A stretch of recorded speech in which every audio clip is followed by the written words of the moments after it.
ইরানের বিরুদ্ধে চলমান মার্কিন ইসরায়েলি যৌথ অভিযানের মধ্যে গুরুত্বপূর্ণ ক্ষেপণাস্ত্রের ঘাটতিতে পড়েছে যুক্তরাষ্ট্র।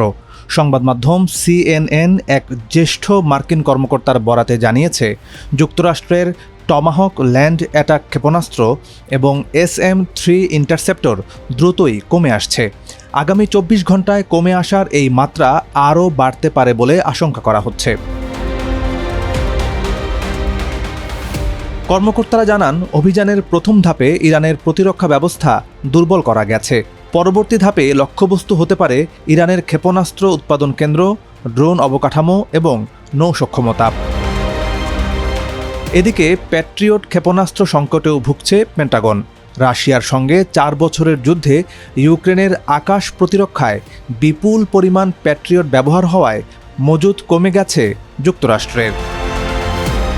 মার্কিন সেন্ট্রাল কমান্ড জানিয়েছে, গত শনিবার থেকে শুরু হওয়া অভিযানে ওমান উপসাগরে থাকা ইরানের 11টি নৌযান ধ্বংস করা হয়েছে।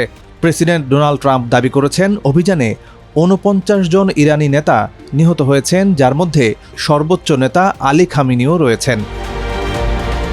রোববার রাতে মার্কিন B-2 স্টেলথ বোমারু বিমান ইরানের শক্ত সুরক্ষিত ব্যালিস্টিক ক্ষেপণাস্ত্র স্থাপনায় হামলা চালায়।